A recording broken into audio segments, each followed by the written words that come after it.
नमस्कार। MA final आधुनिक काव्य में कनुप्रिया के अंतर्गत हम कनुप्रिया नई कविता की एक अन्यतम उपलब्धि है इस कथन की साधारण समीक्षा करेंगे। नई कविता के संदर्भ से अनेक समीक्षकों ने यह आरोप लगाया है कि ये कविता धारा है जिसमें प्रबंध प्रस्तुत करने की क्षमता नहीं है। यह आरोप अपने आप में निराधार था, क्योंकि नए कवि अपनी कविताओं के माध्यम से अपनी प्रबंध क्षमताओं को व्यक्त कर रहे थे।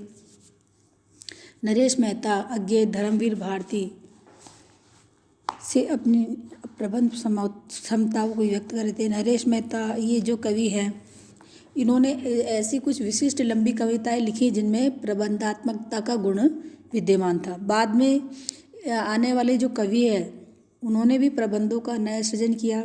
ऐसे ही नई कविता के प्रबंध काव्य की श्रृंखला में कनुप्रिया एक उपलब्धि बनकर हमारे सामने आई। इसका प्रकाशन भारती की कविता के एक नवीन चरण के साथ हिंदी काव्यों की एक अन्यतम उपलब्धि के रूप में देखा जाने लगा। कनुप्रिया एक अन्यतम उपलब्धि। कनुप्रिया नई कविता की एक अन्यतम उपलब्धि है। इसे अन्यतम उपलब्धि किन कारणों से कहा जाए या माना जाए? मूल बात यह है कि कनुप्रिया जो काव्य है, इसके अंतर्गत एक नहीं अनेक ऐसे संदर्भ है जो इसे नई कविता की अन्यतम उपलब्धि प्रमाणित करते हैं। कतिपय प्रमुख और विशिष्ट कारण जिनके आधार पर इस कृति को अन्यतम उपलब्धि की संख्या दी गई वो निम्नांकित है। पहला है प्रतिपाद्य की दृष्टि से अन्यतम। कनुप्रिया का प्रतिपाद्य राधा और कृष्ण के प्रेम की पुनर्व्याख्या अथवा कहे कि आधुनिक युग के अनुकूलन व्याख्या करना है।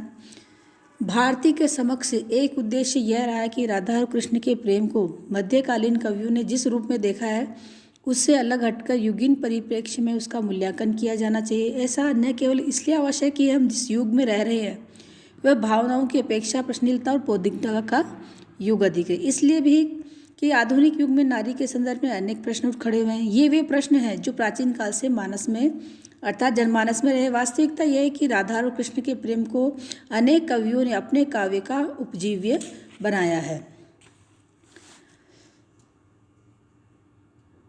हरिओद ने राधा के व्यक्तित्व और चरित्र को राष्ट्रीय भावना से या चेतना से मंडित किया है और मैथिली शरण ने भी इसे एक नई दीप्ति प्रदान की है। राधा की वेदना का दंश और उसकी छटपटाहट के साथ उसकी वेदना की सघनता को विस्तार देने का जो प्रयत्न भारती जी ने इस काव्य में किया है वह अन्यत्र दुर्लभ है।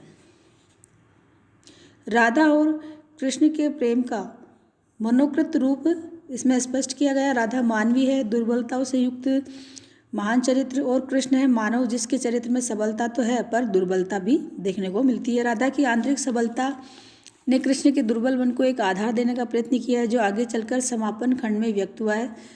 मंजरी परिणय खंड में भारती ने राधा और कृष्ण के प्रेम की घनिष्ठता और उसके बंधन की अटूटता को अभिव्यक्ति देने का प्रयत्न किया है।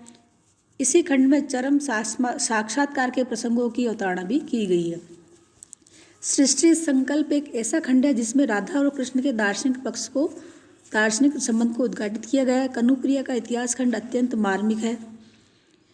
इस प्रकार कनुप्रिया के अंतर्गत प्रतिपादित कृष्ण और राधा का प्रणय नए ढंग से प्रस्तुत किया गया है। प्रणय संबंधों की यह नई प्रस्तुति नई कविता के प्रबंध काव्यों में ही नहीं, इस प्रसंग से संबंधित सभी काव्यों की श्रृंखला में एक अन्यतम उपलब्धि बनकर सामने आई है। सौंदर्यानुभूति और उपलब्धि। कनुप्रिया की उपलब्धि सौंदर्यानुभूति के पारंपरिक प्रतिमानों को छोड़कर अथवा उनकी अपेक्षा करके भी सामने आई है। यूँ तो सौंदर्य को लेकर प्राचीन काल से आधुनिक काल तक कितने ही कवियों ने अपनी अनुभूतियों को अभिव्यक्ति प्रदान की, किंतु भारती की कनुप्रिया में तो सौंदर्यानुभूति का अभिव्यंजन पारंपरिक होते हुए भी नवीन चेतना से युक्त है। पारंपरिकता तो यहाँ दिखाई देती है जहाँ भारती राधा और कृष्ण के प्रेम की अनन्यता और उसके सौंदर्य की मांसलता और सूक्ष्मता को व्यक्त करते हैं, किंतु नवीनता उन स्थलों पर दिखाई देती है जहाँ कवि सौंदर्य को सूक्ष्म तत्व मानता हुआ ये प्रदर्शित करने में सफल हुआ कि सुंदरता शरीर की नहीं मन की भी होती है। शिल्पगत प्रयोग और कनुप्रिया की उपलब्धि। यदि कनुप्रिया का मूल्यांकन शैल्पिक आधार पर करें तो भी वह नई कविता की एक अन्यतम उपलब्धि प्रमाणित होती है।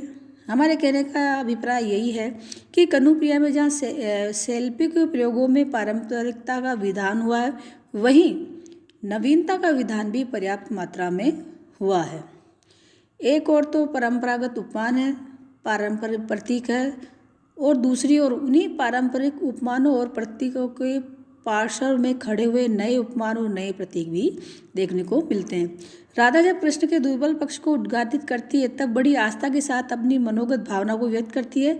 इस अभिव्यक्ति में जहाँ एक और राधा का विश्वास है, वहीं दूसरी ओर उस विश्वास को निरूपित करने वाला शिल्प भी है। भाषा की सजगता और प्रत्येक शब्द की आत्मा में प्रवेश करते हुए धर्मवीर भारती ने मामूली सी बात को भी विशिष्टता प्रदान कर दी है। जैसे भाषिक सूक्ष्मता और आकर्षक बिंबों और रूपकों से भी यह संयुक्त है। जैसे तुम्हारे चंदन कसाव के बिना मेरी देहलता के बड़े बड़े गुलाब धीरे धीरे टीस रहे हैं, शीतल चट्टानों पर निर्वसना जल परी तरह छटपटा रही हूँ, बुझी हुई राख, टूटे हुए गीत, डूबे हुए चांद। इस प्रकार से शिल्पगत प्रयोगों में जो कनुप्रिया की उपलब्धि है वो भी अन्यतम है। उपयुक्त विवेचन के आधार पर यह कहा जा सकता है कि धर्मवीर भारती की कनुप्रिया नई कविता की काव्य कृतियों में से एक अन्यतम उपलब्धि बनकर आई है। ये उपलब्धि केवल इस आधार पर नहीं है कि इसमें रोमानियत को सहजता के साथ प्रस्तुत किया है, अपितु इस कारण कि राधा और कृष्ण के चिर परिचित प्रसंग को इसमें नई व्याख्या प्रदान की गई है। एक प्रकार से राधा की भावुकता जितनी महत्वपूर्ण है उससे कम महत्वपूर्ण उसकी भावुकता से जन्मे प्रश्न भी नहीं है। भावुक मन जब प्रश्नशील होता है तब वह आक्रमण नहीं करता, वह तो सजगता में ही अपनी बात कहता हुआ अपने प्रिय के प्रति अथवा कहे कि आत्मीय के प्रति कभी शंकित होता है, कभी प्रश्नशील होता है और कभी अपने मन को प्रबोधता हुआ तरह तरह की कल्पनाएं भी करता है। यही स्थिति राधा की है। इसलिए प्रतिपाद्य की दृष्टि से, विचारणा की दृष्टि से कृति अन्यतम है। इसकी अद्भुत स्थिति या कहे कि सार्थक उपलब्धि शिल्प के कारण भी है। शिल्प के प्रति कोई एकदम नया आग्रह कवि का नहीं है, किंतु इतना अवश्य कि अनुभूतियों को सहजता के साथ युगीन संदर्भ में प्रस्तुत करता हुआ नए प्रतीकों, नए बिंबों, नए उपमानों के साथ सामने आया है। कुल मिलाकर यह एक ऐसी कृति है जिसे हम सभी प्रकार की नई कविता की एक श्रेष्ठ उपलब्धि कह सकते हैं।